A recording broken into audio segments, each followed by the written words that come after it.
मुंडली में वृद्धि पाउछि जलस्तर मुंडली 4 लाख क्यूसेक्रु अधिक बन्या जल प्रभावित होइछि।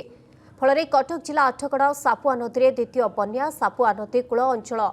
सबसरपुर रास्ता पर 3 फुटर बन्या जल प्रभावित होइछि। घाई सृष्टि होइथिबारु जोगाजोग विच्छिन्न होइछि। चाष जमी में पशिछि पानी फल परिबा एवं धान फसल नष्ट होइछि।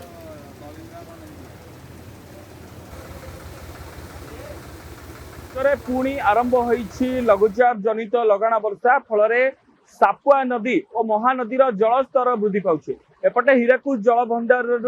गेट खोली पानी मुंडली दे 4 लाख क्यूसेक्रु ऊर्ध्व जल एवं बन्या जल प्रवाहित होता बेले सापुआ अंचल देखा मिली सापुआ नदी एभली भाव में फुलिबा फल अनेक ग्रामांचल मानक अनेक पंचायत मानक यातायात एवं बाधाप्राप्त होइछि। विशेषकर पूर्वर जिते बन्या स्थिति आसीथिला सेतेबेले सापुआ नदी प्रथम बन्या जल सापुआ फुलिबा फल प्राय 15 रु ऊर्ध्व पंचायत और 15 रु ऊर्ध्व ग्राम सीधा सड़क भाव में जोगाजोग विच्छिन्न होइथिला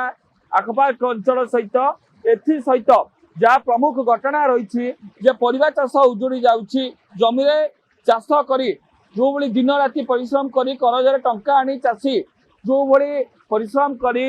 निज फसल को वृद्धि करूला कि फसल भासी जाउथिबा देखा मिली। मु कैमेरा पर्सन को कहबे से आपण मानकु देखेबे आपण देखि परथि हम शमशेरपुर अंचल रे अछु। ए हेउछि सापुआ पानी सापुआ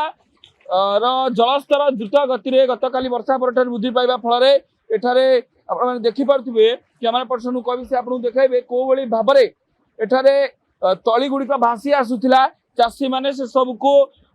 आनी एकाठी करछंती। कहवा एट चाषी मैंने आम साथ अच्छा ग्रामर साधारण लोक मैंने अच्छा यातायात बाधाप्राप्त होइछि। चाषी मुंडरे अनेक चिंता एपटे ग्राम जलमग्न हवा फल ग्राम मध्य को जीवा आसवा करवा और गाँव निश्चय बाह्य जगतर जोगाजोग एक प्रकार विच्छिन्न होइछि जेहेतु यह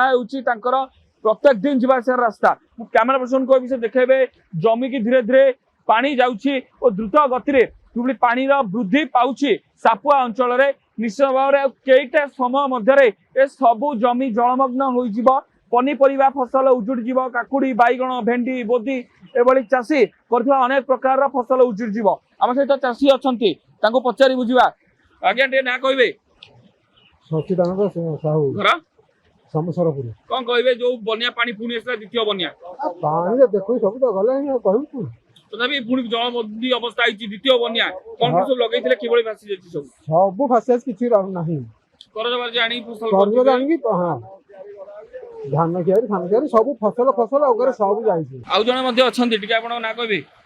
हां विश्वासन साहू घर समसरपुर जो बळी भाबरे बन्या द्वितीय बन्या धान फसल पनी परिबा सब गलाडी भाई मुहाण तोड़ा ताड़िकी रोड घाट जमी बालचर सब धान फसल सब तली फली भासी गला तली मारी देलु टका कुआड़ आनी करू फेर कर पाती सब लगे आ कौन अच्छी फसल ना कौन करू बन्या तो एम तो होता 2-3टा बढ़ी धोला पूरा सब घाई पानी घाई तो मुंडे ना खाल सब ताड़ी देती घर कर सब शुणी पारे कैमेरा पर्सन कहबी से आपको देखेबे एटा जो सब तली पड़ी सब तली चाषी मैंने सब एकाठी कर आनी एठारे थोइछन्ते कारण कौन कारण होची जो बड़ी परिश्रम करी सबू को पुनर्बार लगेगा प्रथम बन्या बढ़ी पर सब व्यवस्था करथिल निश्चित यह नष्ट हो जाइए और चाषी मुंडरे चड़क पड़ी चाषी पुणी चिंतार आम करूँ कौन सरकार गोटे पटे प्रथम बन्या समस्त प्रकार नियम को दृष्टि रखी समस्त मूलचाल कर सारी बेले केते क्षयक्षतिर आकलन कर सारी बेले एवं पुणी आउ एक बन्या पुणी चाषीर मुंड उपरे झुलुछि विपद ओपटे ग्राम बन्या जल बन्या विभीषिकार संतुलित होउछंती साधारण जनता। तेज पुणी देखा बाकी रहा वर्षार परिमाण आ बढ़ुछि ना वर्षार परिमाण कमुछि और चाषी और साधारण लोक मानकर असुविधा केबे दूर होउछि। एपटे मुंडली रे मध्य जलस्तर द्रुत गति रे वृद्धि पाउछि। आठगढ़ स्वराज पंडा, अर्गस न्यूज।